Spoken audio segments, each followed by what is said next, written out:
Hello, boys and girls. Happy Friday. It is the last day of our Dragon Week celebration, but that's okay. Anytime you want to talk about dragons, I got you. I am here for all of the dragon talk.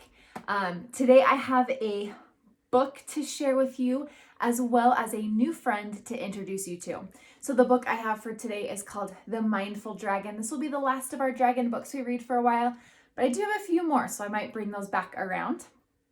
And if you have, all of our books have included this dragon friend, Diggory Doo. And you guys see my dragon family that I've got here, all my dragon friends.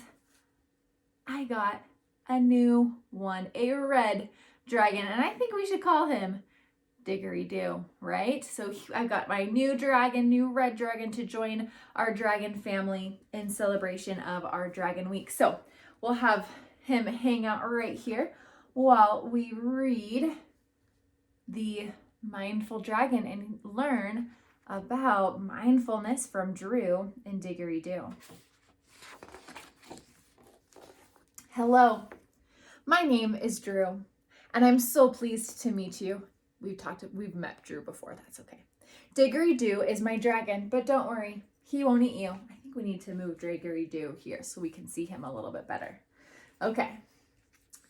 He won't breathe fire or roar at you, even though he could. Diggory Doo's a gentle pet, for I've trained him to be good. In fact, we'll put Diggory Doo up here. Yeah, there we can see him. A dragon is not hard to train, for dragons are quite smart.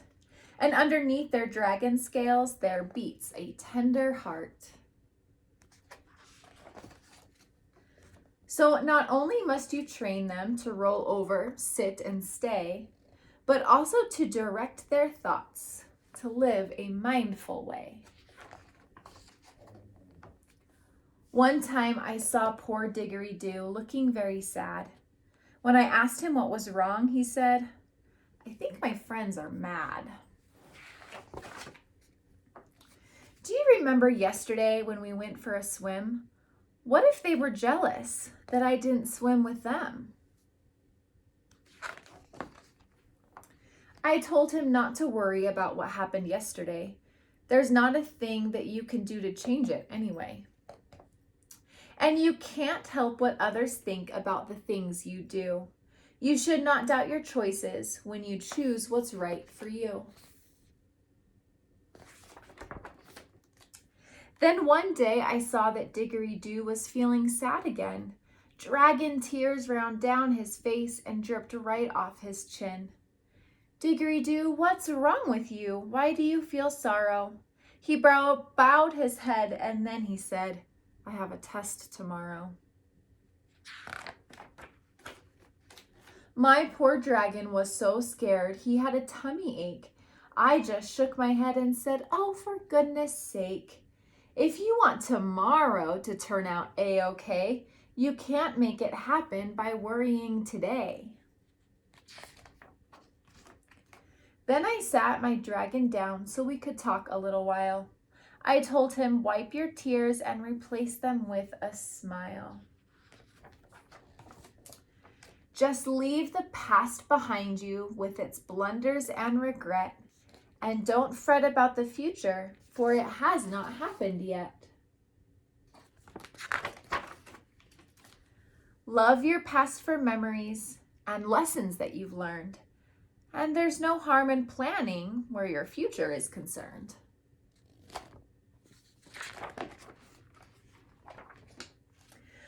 But neither past nor future are places you can live, lest you miss out on today and all it has to give. Diggory Doo cocked his head and wiped his tears away. He listened very closely to the things I had to say.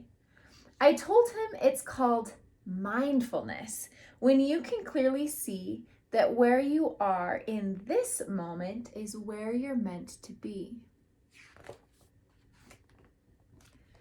That's exactly why we call today the present, for it's like a gift that we open with our senses to give our heart a lift. open up your eyes. Do you see nature all around you? Trees and flowers, birds and bees, lakes and hills surround you? That looks really beautiful. Listen for the music when the wind blows through the pines. Smell the fragrance of perfume from the honeysuckle vines. Taste the sweetness of the berry when it bursts upon your tongue. Dance barefoot through the dew when the day is fresh and young.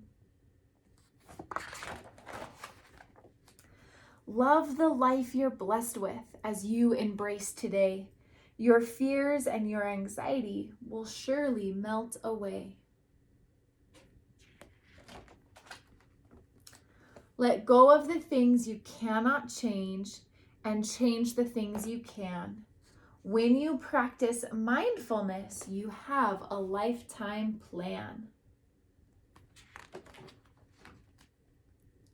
And when you've mastered mindfulness, don't keep it to yourself. Don't put it in a box which you store upon the shelf. Use mindfulness to guide your life and bring much peace to you. Then share it with your friends you meet so they can have some too.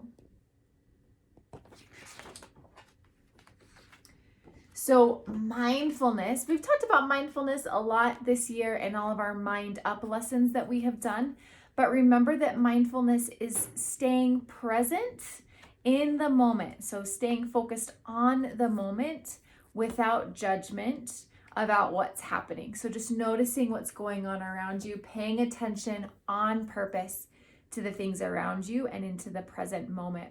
So our new friend, Diggory Doo, will be here to help us stay mindful and present in the current situation that we're in with COVID-19 and our school closure through the rest of this academic year. Remember that some of the things Diggory Doo has taught us this year or today, and the things that we have learned this year. So remembering that we can't change what's happened in the past, and we can't really control the future. We can certainly plan and be prepared, but we can't guarantee, we can't control what's going to happen. So we need to focus on the things that we can control. And one thing that helps us do that is staying present in the moment we're in with mindfulness. So the mindfulness exercises that Diggory Doo did in this book, I love this page. He said that when we open the gift of mindfulness with our senses, that's what helps us be present. So when he's looking at all of the nature, he's practicing mindful seeing, right? Looking at all of the colors, all of the animals, the birds, the bees, lakes, and hills. And that's something you can do, looking at the surrounding, mindful seeing. They also did some mindful listening, right? Listening for the music when the wind blows through the pines. So you could be listening to music, that can be a mindful activity, or listening to just the sounds around you. Maybe that's wind, maybe that is something else, your heater in your house or a fan.